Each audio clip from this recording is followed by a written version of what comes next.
Yeah, beat your addiction, live free. Ralf Friedrichs is who you see. Listen in when you're feeling low.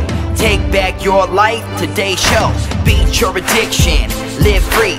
Ralf Friedrichs is who you see. Listen in when you're feeling low. Take back your life, today's show. Stay positive, hope, and keep faith. Stand strong against any odds that you face. Put away the alcohol and the drugs. Fill your time with the things you love. Addiction is tough, but it's worth the work. Treat your body what it's worth. Spread positivity, inspire all. If we stand together, we will never fall. I help others see the other sides to life. A sober life, letting go of the strife. So give me a call, I can help. 1-844-4405-HELP. Homeless shelters, hospitals, jails, wherever you are. I am Ralf Friedrichs and I am here for you. 1-844-405-HELP.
Change your future, starts today.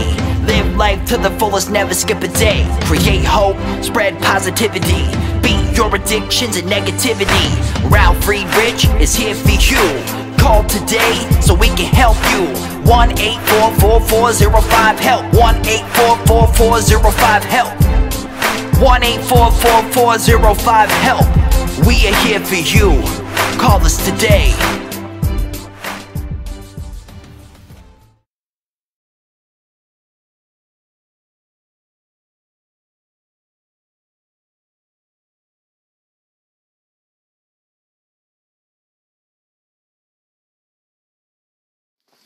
Hello, my name is Ralf Friedrichs. I'm an addiction recovery coach and the host of To Take Your Life Back Today show.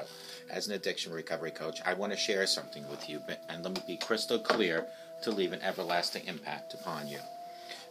Just imagine being buried alive, but you know you're not dead.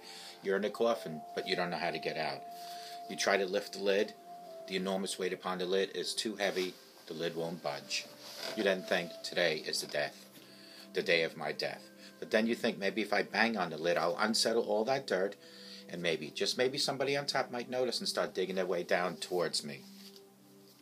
This is what it's like to find yourself at the lowest point of alcohol and drug addiction. You know you need help. You know you can't do it on your own, but you don't know where to turn. In reality, there are probably people standing by your grave. You just don't know that. You just think today you're going to die. Usually, though, people don't think about death when they're habitually abusing drugs and alcohol. In order to feed an addiction, you have to be great at repressing the fear of death. I often ask you, my audience, did it ever cross your mind while you were selfishly abusing drugs and alcohol that maybe, just maybe, you might overdose and then take something that was given to you by God called life away, not just from yourself, but you're taking something so special. People depend on.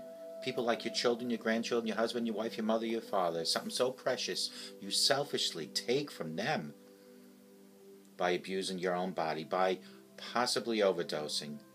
God gave you a life. Why not use it the right way? With this, let me leave one last thought. Don't be the person that I'm reading about on these index cards that went to their grave without reaching out for help. You have an opportunity today, if you're watching me, to reach out for help by asking me or anyone else. Call me at 844-405-HELP, and I promise you, I will help take your life back before your life is gone. There are other people like Larry Geist from the Geist Academy at 516-458-2741, 516-458-2741. And Larry Geist is an addiction recovery coach, a life coach. He will help you from your addiction to your recovery. He will help you from your depression to happier times. He will help you from your low self-esteem to raise your self-esteem. Larry Geist can be found at www.odysseyconsultant.org. Larry Geist from the Geist Academy. 516-458-2741. Let Larry Geist help take back your life. Larry and I always tell people like you, it doesn't matter where you came from. It doesn't matter where you've been. What matters most is that you're here today, reaching out and asking for help. You want a better today and a brighter tomorrow. Get a hold of Larry Geist at 516-458-2741. Larry Geist from the Geist Academy. Folks, I've said this 100,000 times already. It doesn't matter who you are. You could be watching me and you're a lawyer, a cop, a judge. You could be a preacher. You can even be a politician. Today's topic is 11 drunkest presidents in U.S. history. Long before Americans realized you could put a few ounces of beer in a solo cup, chug those ounces, put the cup on the edge of a table and flip it over, our presidents were getting hammered themselves. Last night I found myself down the internet wormhole of researching the drunkenness of the past presidents. Luckily enough, I found 11 great drunk former American presidents. And whenever I find 11 of something, I go straight to my website. So here are the 11 drunkest American presidents in a chronological order. A ton of credit for the antidotes here goes to a book called The Health of the Presidents, the 41 United States Presidents through 1993 from the Physician's Point of the View by John R. Baumgardner, and it's an Amazon link. And I figured, let me put it on my website. Not only that, but do an episode here on the Take Your Life Back Today show. Number 1 was John Adams. John Adams could really tear it up. When he got into Harvard at the age of 15, he was regularly drinking beer for breakfast. During a trip to Philadelphia in 1977, he wrote this to his wife: "I would give 3 guineas for a barrel of your cider. Not one drop of it to be had here for gold, and wine is not under $68 per gallon. Rum is 40 shillings a gallon. I would give a guinea for a barrel of your beer. A small beer here is wretchedly bad. In short, I am getting nothing that I can drink, and I believe I shall be sick from this cause alone." Ow, if you're like me, yes, you thought that perhaps the whole giving a guinea for a barrel of cider was him talking dirty to her. Maybe it was some sort of signal. But I'm thinking, no, John Adams just wanted to get drunk. In addition to his drunkenness, he started smoking at the age of 8 and kept going until he died at the age of 90. His cause of death was old age. Number 2, Martin Van Buren. Martin Van Buren used to drink so much that apparently he developed the Andre the Giant-esque tolerance. He could drink for days and not show any signs of being intoxicated, so his friends gave him the nickname Blue Whiskey Van. I'm not sure what the blue is in reference to. It is the same blue top that Jamie Foxx referenced in Blame It On Alcohol, which is another blue-related alcohol reference I don't get. In an 1840 presidential election, William Henry Henderson's campaign painted Van Buren as an alcoholic, which contributed to Van Buren losing the elections. Number 3, Franklin Pierce. Franklin Pierce might have been America's most alcoholic president. He drank hard for the entire adult life and kept going right on through his presidency. When the Democratic Party decided not to renominate Pierce after his first term in office, he told reporters, "There's nothing left but now to get drunk." Holla Franklin Pierce. Number 4, James Buchanan. Buchanan basically centered his presidential life around drinking. He would get angry when the White House would only be stocked with small bottles of champagne. Every Sunday he'd go into the distillery to pick up a 10-gallon jug of whiskey. He'd drink cognac and up to 2 bottles of other alcohol daily. Every night he also would continue drinking, and by all reports he could really handle his liquor very well. A reporter wrote, "There was no headache, no faltering steps, no flushed cheeks. All was cool, calm, and cautious, watchful as he was beginning. But while he was able to be a smooth drunk on the road, people would sometimes notice." Number 5, Ulysses S. Grant. Grant was the biggest drinking reputation of any U.S. president. Some reports said that during the Civil War battles, he'd just sit there, drinking all day and all night. When he was on his deathbed, he passed out, and a doctor was able to revive him and give him a couple extra minutes of life by giving him, guess what? Brandy. Number 6, Chester A. Arthur. As president, Arthur would drink wine after dinner, liquors pretty much every night. He gained about 40 pounds in office, a lot of which was from constant drinking and having friends over for drinks. He would get drunk so often on Saturday nights that he'd need a carriage to take him to church the next morning, even though the church was literally less than a block away from the White House. Number 7, Grover Cleveland. Cleveland had a huge beer belly because he used to drink beer every single day. During one minor election early in his political career, the all-important 1870 race for district attorney in Erie County, New York, he and his opponent agreed to only drink 4 glasses of beer each day, so they could stay clear-headed for their race. After a few days, they decided that that was too harsh and they were going to take off that cap. Number 8, William Howard Taft. From what I can tell, Taft was like a big fat guy in a group of friends who made things more fun each and every day. He wasn't that huge of a drinker himself, but he definitely the frat guy in the 5XL Hawaiian shirt, making sure all of his buddies were getting drunk also. He was the Bluto of all presidents. During his first year as president, one of his aides wrote, "The president never takes anything to drink, but is most prolific in making others imbibe." Number 9, Franklin D. Roosevelt. There were rumors that FDR was a big drinker. He always seemed to find his way around alcohol. One good example, a doctor put FDR on a low-fat diet to try to help his hypertension and heart problems. But FDR became overweight, so the doctor told him he'd have to put on weight again. Oh, I should say he became underweight, so the doctor told him to put weight on again. FDR's plan to gain it back? Drinking mass quantities of eggnog. Number 10, John F. Kennedy. There's no actual proof that John F. Kennedy was a drinker, but I have an Irish friend named Molly who's one hell of a drinker, and it led me to believe that certain stereotypes exist because they were just true. And number 11, our most previous president that we know that was a drinker was George W. Bush.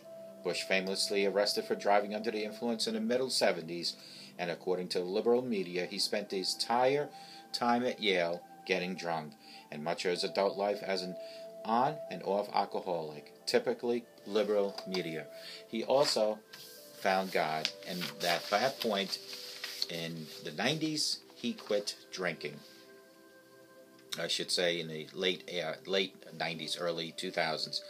These are the 11 drunkest presidents again, and they start from the earliest time to the most latest president, George W. Bush, which was the last one on record to be a drunk president. Number 1 was John Adams. He died of old age. Number 2, Martin Van Buren. Number 3, Franklin Pierce. Number 4, James Buchanan. Number 5, Ulysses S. Grant. Number 6, Chester A. Arthur. Number 7, Grover Cleveland. Number 8, William Howard Taft. Number 9, Franklin D. Roosevelt, otherwise known as FDR. Number 10, John F. Kennedy, otherwise known as JFK. And number 11, George W. Bush. Folks, this proves to you, once and for all, it doesn't matter who you are. Lawyers, judges, doctors, politicians, priests, it doesn't matter. When a disease engulfs you, whether it's alcohol or drug addiction, it sucks you in, and it doesn't matter what your title are, because deep down inside we're all the same. We're human. It doesn't matter what your title is, what your job is, and who you are. But what does matter is that you're not the person that's on these index cards. What does matter is that when you know you have a problem, and it took me a lot of years to realize that, when you know you have a problem, you need to reach out and you need to get the help. For some, help might be places like AA. For others, it might be something totally different. For me, for example, I did try AA, wasn't sufficient. I created my own methods, and that is to live life in recovery, live life in a sober life by educating myself. And how do I educate myself, folks? Is when a couple of years ago I created the Take Your Life Back Today show, and in order to do this show, I start, here it is, 3 in the morning. I'm now videotaping this, but I start early with subjects and with different types of episodes that I come with. I study them, then I videotape them, then I edit them, and this is a continuous thing. This goes from morning until night. If I showed you, I am now, here we are in, what month are we in? We are now in April, and I have these are shows scheduled all the way into September 20th. These are a lot of shows. Now, this is all, if you look, this is all stuff that I had to come up with to study to bring the messages that I find on the internet, the subject that I find on the internet, whether it being The Fix, Sober Nation, Mayo Clinic, and I bring it into your home, your living room, your kitchen, jails, homeless shelters. This is my recovery. The bottom line is when you find a passion, and that passion becomes your recovery, and you stick with it, and you don't let go of it, and you continuously do it, it becomes second nature. And each and every day, 24 hours at a time, sobriety stays with you. Here, going on 3 years, this is what I've been doing. I am now up to 1,020 episodes.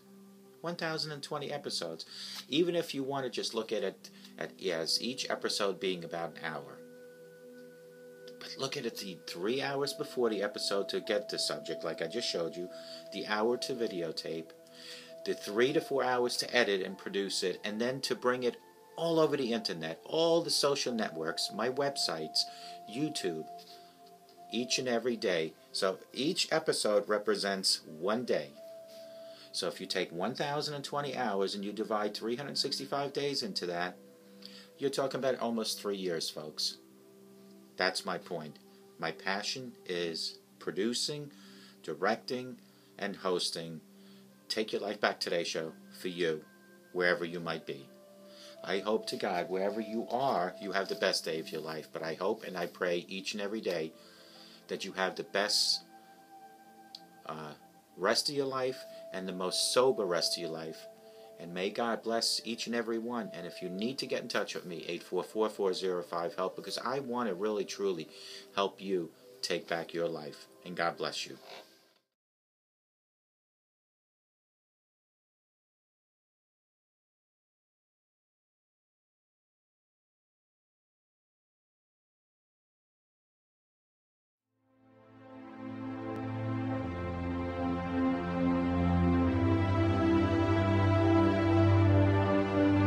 Yeah, change your future, starts today.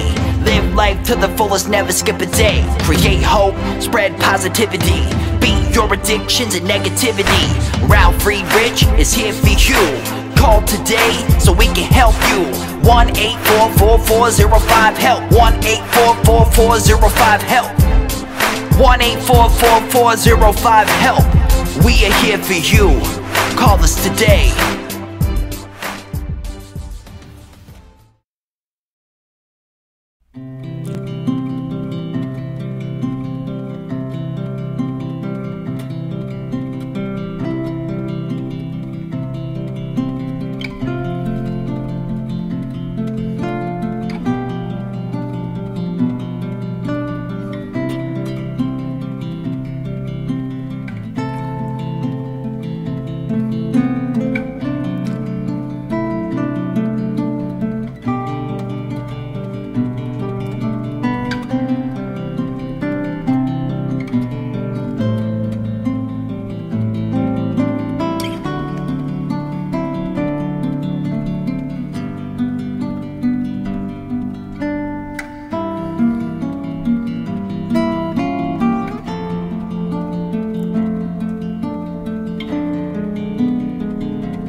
The show is over, but your life starts today. Taking back your life's the only way. Keep faith, stay positive, push through. Take back your life, it starts with you. Alcohol and drugs can't control your life. Let go of the negative and the strife. Ralf Friedrichs is the man guiding your way. The show is over, but your life starts today. Call Ralf Friedrichs at 1-844-405-HELP. That's 1-844-405-HELP. We hope you love the show today and tune in next time. Take back your life today show with Ralf Friedrichs.